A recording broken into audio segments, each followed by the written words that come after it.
mweno era tulina abakazi ba RM era blame nagiteeka nnyo ku Zari Boss Lady kuba yakulidde era eyo ey'okwonoona abakazi Zari njagala nkwata obuvunaanyizibwa bonna endako kati wa wayonoonya abakazi one abawala abasinga they want to be like her. She's not telling them bizibu ki byasanga naye nga naye ayinamu ebizibu byasanga ebyama ne byeyasanga okitegeera abala baagala benyuuse bamaleyo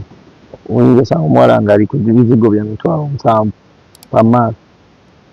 ebimukolako sikini okitegeera nakakadde n'okusoba omuwala ajja kwagala asiba enviiri ezirenjingira mu 7,000 5,000 omuwala nno nomowumani bano basireeya sina sireeya abawala kati abalungi abaliko omuwala ajja kwagala buli lunaku abeere online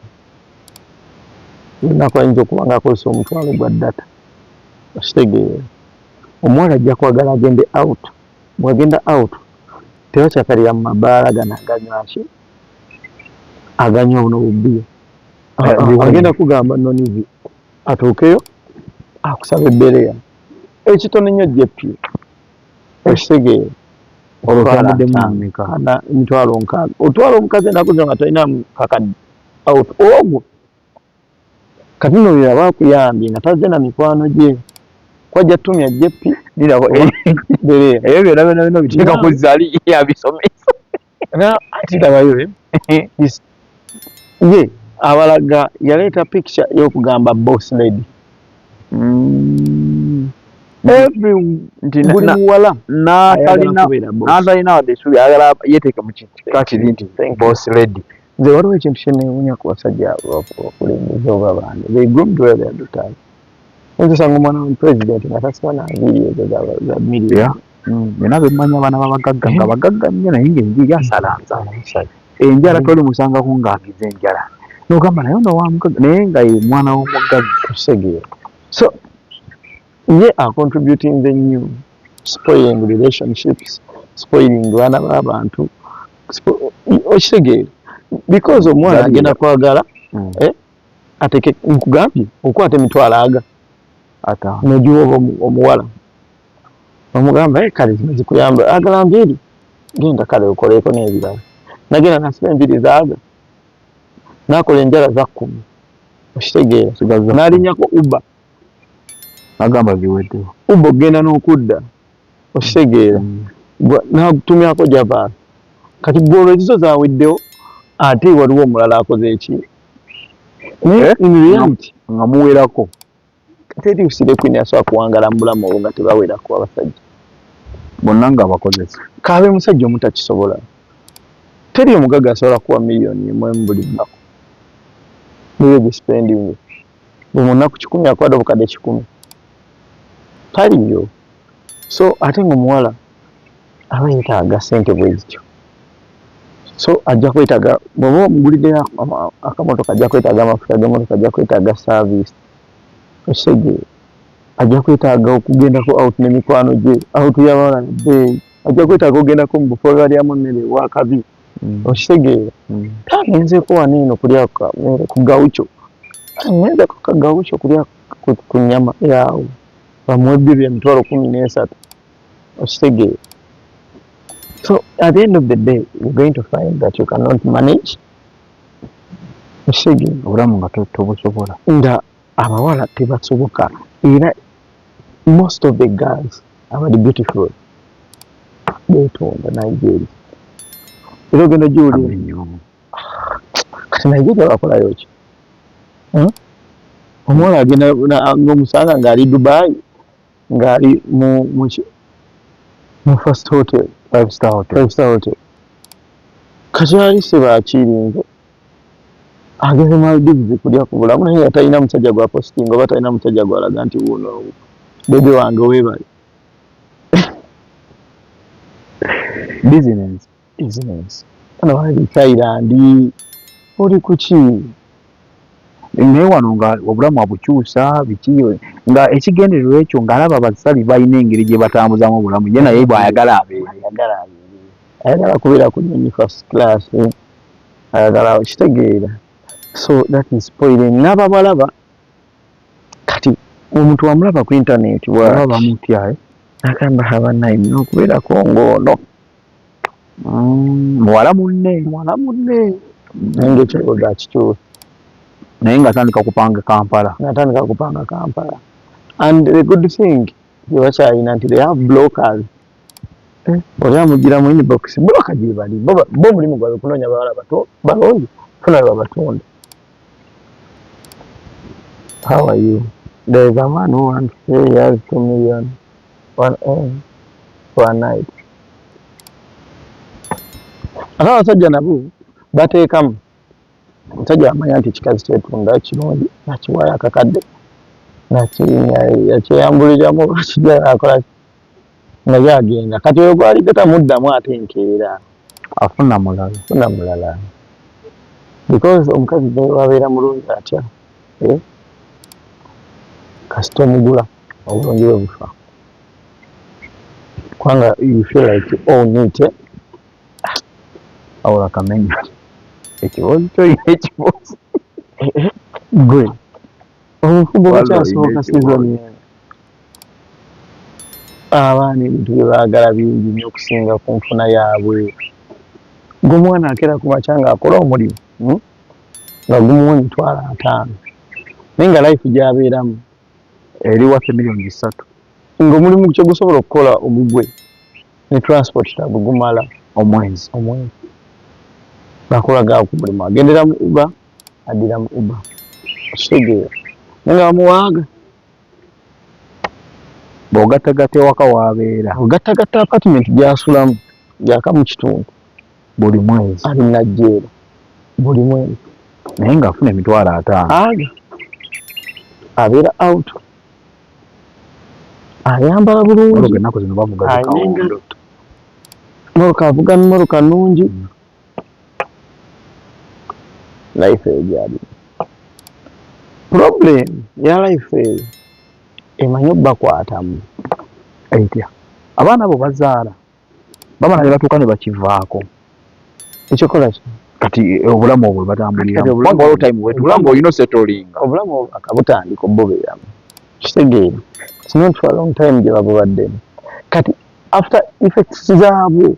negative effects zaabwo ajja ziraba amaaso just it's a matter of giving them some years right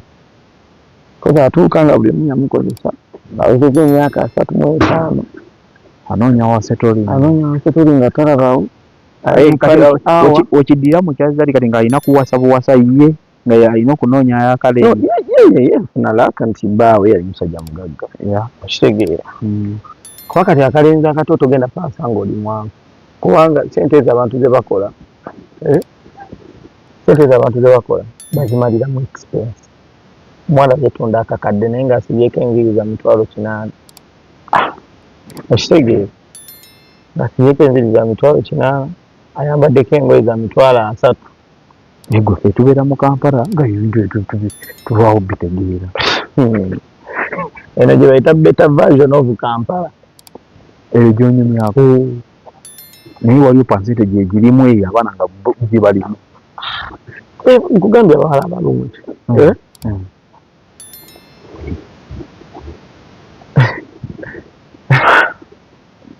kamenyo nkulesi wallahi ogenda kuginziriramu nga strictly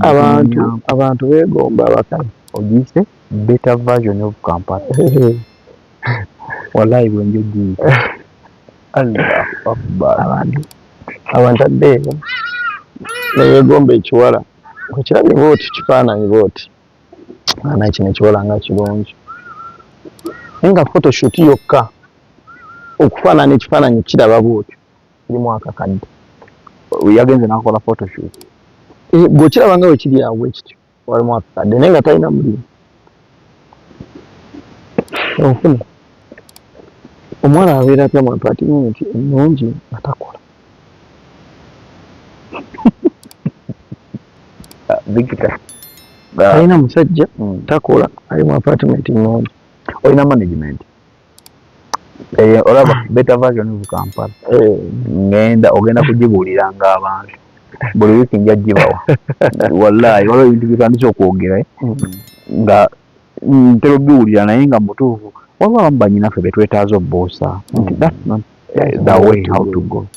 nti olina waliwo byosobola okuba nti oba ofuna $5,000 ate osobola okugagiramu n'otambula omwezi gugenda okuggwako oba omwaka gugenda okuggwako ng'olina ka business aside nga katandika okuleeta kubanga waliwo time ey'okufuuka maama jjajja senga ebintu bye tulimu bakitaffe baabirimu bajjajjaffe baabirimu naye omanyize bwe nafiirwa maama maama wange mufiiriddwa guno omwaka naye we namufiirwa natandika okukiraba nti natandika okukkiriza nti abantu bafa ekisooka nali ŋŋamba bugambi ti banange nga kitalo naye bw'oba tofiirwangako muntu gw'oyagala bw'oti olabira tosobola kukkiriza nti abantu bafa oyinza olowooza nti yafudde naye bw'olufiirwa omuntu gw'oyagala oli bw'oti naye ntandika okulowooza nti abaana abo tebamanyi nti nno bakadde baffe baabiyitamu ebyo nabo wabula obulamu butambula bwe buti ogenda tuuka ng'oli jjajja oba oyagala oba toyagala ng'oli jjajja ng'ate oli maama naawe ng'osiba gomesi nga tokyayambala mini ng'olina okwambala newo neebuzaabuza ye mukwano gwange dda yaŋŋambanga naŋŋamba naye neebuzeebuze otya Benja ogenda kuzaala ojja zaala olimba wallahi neweebuzaabuze otya oba oli muwala oba oli mulenzi oba jja tuuka ku kisenge so that version of Kampala ng'ogenda gikunsaasira ogibawenga ku binyina kubanga ate olabika omanyi nyingi naye ogyogeza out of experience. Of course tewali kyesimanyi wano e Kampala. Omwana afuna ebizibu nga byakakadde buli mwezi asula mu apartment yakamu kitundu Uber transport yekayika ya million tapumba ayakrunch ajodalinga ku simu balina zi app balina zi restaurant so naye ng'omulimu gwakola gwa $5,000 oluusi takola ekyenjawulo ekibaawo kale leero oyinza olaba emmotoka eno nga mudropinze ku apartment nga nemudroping enkya tebayingira oba bamufuliddewa apartment yiye tebayingira Gugali ye teacher wano online wano olaba endamu kankuleeko online wano ogiraba ndala internet ndala obulamu bwaffe buno gwe kasitookera ku makya n'olaba omukazi ng'atandise okwebrandinga ennyo ng'obulungi bwa branding ali ku Instagram alina ebifaananyi tuddemu ati ebbina ayinga abaddemu ka gistringi